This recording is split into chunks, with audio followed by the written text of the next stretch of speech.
단식 후유증에서 회복 중인 이재명 대표는요, 추석 연휴가 끝나면 곧 당무에 복귀할 것으로 알려졌습니다. 조금 전에 조금 더 빨리 복귀할 수도 있다 이렇게 말씀을 주셨는데, 이 당면한 과제가 굉장히 많습니다. 우선 개인적으로 보면요, 미뤄졌던 이 재판에 출석해야 합니다.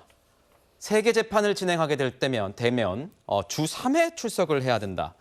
이런 얘기가 나오고 있습니다. 오늘 동아일보 보도에 따르면요, 검찰이 백현동 대북 송금 의혹 관련해서 이달 말쯤 불구속 기소를 검토하고 있는 것으로 알려졌습니다. 이 재판까지 더해지면 아까 말씀드린 대로 주 3회 재판 출석이 예상되는데 과연 원활하게 진행이 될 수 있을까 관심이 좀 모아지는데요. 박서민 최고위원님, 재판 리스크 아니냐 이런 얘기가 나옵니다. 근데 재판이야 예정돼 있는 것이고 거기에 맞춰서 당무 일정 중에 중요한 것들은 미리 사전 조정을 하겠죠. 그리고 이번에 재판부에서 나오는 입장들을 언론을 통해 보니까 이제 이재명 대표가 어떤 방식으로든 이제 출석하는 쪽으로 끌고 가려는 것 같아요. 재판부도 역시. 그리고 이재명 대표 역시도 제가 봤을 때 이 출석을 피할 이유가 없을 것이다. 그런 점에서 일각에서 우려하는 재판 리스크 이런 거는 이미 벌써부터 얘기할 사안도 아닌 것 같고 그럴 만한 상황으로 가지 않을 것이다. 이렇게 생각합니다. 아니, 현실적으로 재판 리스크가 있는 거죠. 예를 들어서 지금 예측되는 거에 의하면 일주일에 2번 내지 3번 재판받으러 가는데 이 재판이 한두 시간으로 끝나는 그런 음주운전 재판도 아니고 하루 온종일 할 수 있는 재판이잖아요. 그러면 현실적으로 당무를 어떻게 봅니까? 당무 보지 못하죠. 그러니까 민주당 내에서 당 대표직 내려놓고 대표가 다 알아서 정리하고 다시 돌아오는 게 맞지. 지금 이런 상황에서 공천권 가지면서 민주당을 장악하면서 이게 가는 게 맞느냐. 당연히 이런 합리적인 목소리 나올 수밖에 없지 않습니까? 근데 조국 전 장관을 보십시오. 그 난리를 쳤는데도요. 수사하고 재판받아서 1심에서 선고될 때까지 3년 걸렸어요.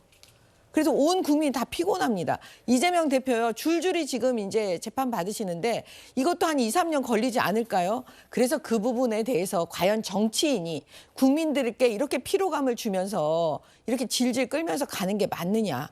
저희는 그런 의구심이 늘 드는 겁니다. 민주당은 이재명 대표에 대한 검찰 수사가 과도하게 진행되고 있다면서 300번이 넘는 압수수색 횟수를 거론해왔습니다. 과거 발언 들어보겠습니다.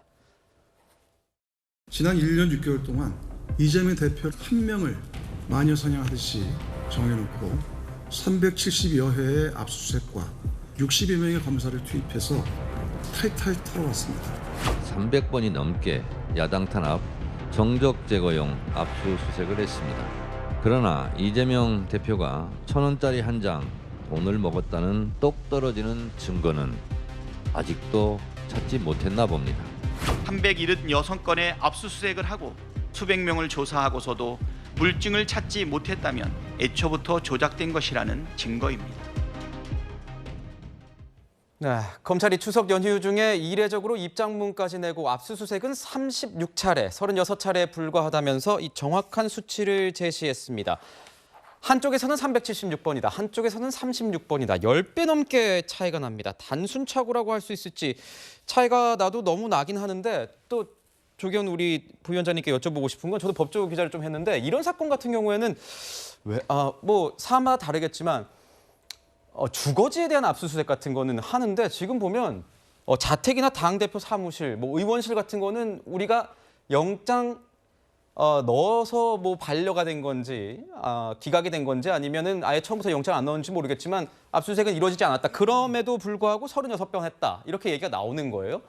어떻게 보십니까?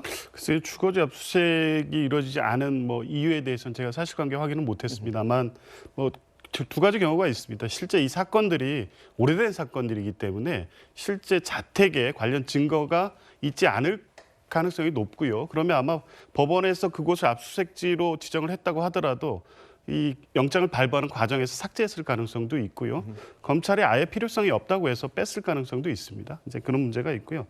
지금 검찰이 굳이 이 추석 명절에 입장을 발표해서 이 문제를 이제 쟁점화 시켰는데요. 이렇기 때문에 검찰이 수사를 하지 않고 정치를 하고 있다는 비판을 받는 겁니다.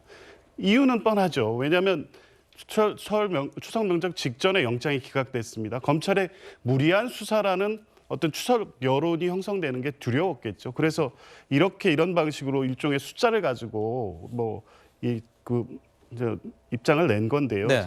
36회는 아마 영장 발부 횟수만 기준으로 한 것 같아요. 근데 지금까지 2년 동안의 이 기사를 다 검색해 보면 검찰 이재명 대표 뭐 관련 몇 곳에 대한 전격 압수수색 이거 다 모아보면 376건 아마 넘을 겁니다. 그러니까 횟수냐 뭐 장소냐 이런 문제를 굳이 따져서 할 게 아니라 실제 이 수사가 이 정도로 이루어졌다는 건 누구나 다 아는 거 아닙니까? 근데 검찰은 발표하면서 필요한 최소한 범위 내에서 수사를 했다는 것을 강조했습니다. 근데 이 말을 누가 고지고대로 믿을 사람이 어디 있습니까?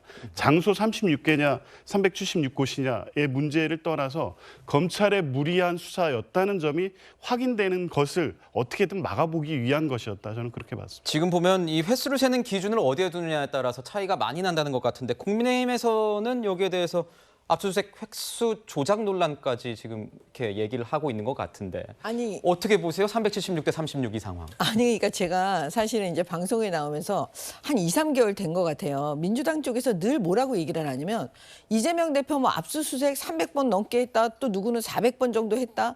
뭐 이랬는데 털고 털어도 증거가 없다. 이런 근거로 계속 이 300번 이상의 압수수색을 얘기하고 있었거든요. 그래서 제가 여러 차례 확인을 하고 물어봤는데 아무도 답을 안 해줬어요. 그렇기 때문에 검찰에서 이제는 이거 답을 해준 것 같아요. 정말 환영해요. 이게 36회라고 이제 나온 게 있으니까 더 이상 이제 그런 얘기 안 했으면 좋겠고요. 지금 핵심은 뭐냐면 지금까지 구속됐던 사람들 있지 않습니까? 김용, 정진상 다, 그다음에 이화영 씨. 그러면 그 압수수색도 당연히 해야 되잖아요. 지금 구속까지 된 그때 당시에 된 마당에 그럼 그것까지 다 포함해서 아마 얘기한 것 같아요. 제가 보니까. 네. 그다음에 김혜경 씨 관련돼서 그 비서가 구속되지 않았습니까? 그러면 법인카드에 대해서 일일이 다 압수수색해야 돼요. 그래야지 확인이 되지 않겠습니까? 그럼 그 법인카드 뭐 법카로 뭐 초밥 먹고 예를 들면 그런 모든 걸 합쳐가지고 전부 다 이재명 대표에 대한 압수수색이다? 이건 아니죠. 이재명 대표 건에 관련돼서는 36회 했다는 검찰의 말이 맞습니다. 이거는 정말 제대로 대답을 해줘서 감사할 뿐이에요. 제가 볼 때. 여야가 지금 뭐 이 횟수 세는 기준에 따라서 어디에 두냐에 따라서 다 맞는 말처럼 지금 보여지는 것 같은데 저는 좀 이런 얘기도 좀 여쭤보고 싶어요. 한동훈 장관 얘기요. 지금 보면은 민주당에서는 한동훈 장관이 다 이 사안을 책임져야 된다. 그러면서 홍익표 원내대표 같은 경우에는 10월 국감 이후에 한동훈 장관 탄핵 소추도 검토하겠다. 뭐 이런 얘기가 나오고 있습니다. 당내에서도 오늘 보니까 정치 시그널에 나온 김용태 전 최고위원, 국민의힘 최고위원 같은 경우에는 한동훈 장관에 대한 약간 비판적인 이런 의견도 좀 얘기를 했습니다. 반면에 친윤에서는 이용 의원 같은 경우에는 한동훈 장관이 만약에 실질적으로 지휘를 했으면은 이거는 구속됐을 것이다. 이런 얘기를 하면서 좀 다른 어떤 견해를 보였거든요. 당내에서는 한동훈 장관에 대한 평가는 좀 어떻습니까? 아니 뭐 여러 가지 다양한 분들의 다양한 입장이 있을 수 있겠죠. 어쨌든 뭐 구속영장이 기각이 됐기 때문에 한동훈 장관이 좀 타격을 입은 것은 뭐 부인할 수 없는 사실인 것 같아요. 근데 저는 개인적으로는 만약에 우리 영장 전담 판사님께서 내신 유창훈 판사님이 내신 기각 사유가 논리적이거나 합리적이라면 그러면 저는 상당히 한동훈 장관에 대해서 실망을 했을 것 같아요. 근데 모르겠습니다. 제가 보기에는 영장 전담 판사님의 글 자체가 설시한 내용 자체가 도저히 받아들일 수가 없더라고요. 뭐 위증 교사가 실제로 이루어졌는데 그러나 뭐 증거인멸의 가능성은 낮다. 뭐 직접적 증거가 없다. 아니 무슨 화이트 칼라 범죄에서 직접적 증거가 어디 있습니까? 네. 그렇게 직접 녹취록을 녹음을 해서만 그걸 직접 증거로 인정을 한다면 이 세상에 범죄 입증할 수 있는 가능성은 10% 되지 않을 겁니다. 뭐 여러 가지로 제가 보기에 판결 자체가 이해가 되지 않기 때문에 제가 보기에는 제 관점입니다. 제가 보기에 그렇게 이상한 판결에 대해서 한동훈 장관이 책임을 져야 된다는 그런 주장은 제가 보기에는 논리가 안 맞는 것 같고요. 그리고 한동훈 장관을 탄핵하겠다? 그러려고 할 겁니다. 왜냐하면 한동훈 장관 탄핵시키면 6개월 동안 꼼짝 못 하잖아요. 적어도 한 6개월 동안 헌법재판소에서 그 판결을 내릴 때까지 직무 정지 상태고 아무것도 못 합니다. 그러면 재판이라든가 수사라든가 이런 데에서 검찰의 대응에 상당한 타격이 있을 것이고 그다음에 이렇게 묶어놓으면 사표를 낼 수도 없으니까 내년에 이제 총선 치러야 되는데 한동훈 장관이 혹시라도 장관을 그만두고 나와서 그 총선에서 무슨 어디 선대위원장을 어느 지역에서 맡는다든가 혹은 본인이 출마를 한다든가 이런 것도 막을 수 있잖아요. 여러 가지 다목적 포석으로 뭐 다수시니까 지금 뭐 압도적 다수를 가지고 있으니까 그런 식으로 입법 폭력을 또다시 자행하려고 하는구나. 라는 그런 생각이 듭니다. 한동훈 장관 어떤 책임론에 대한 얘기도 저희가 지금 나눠봤는데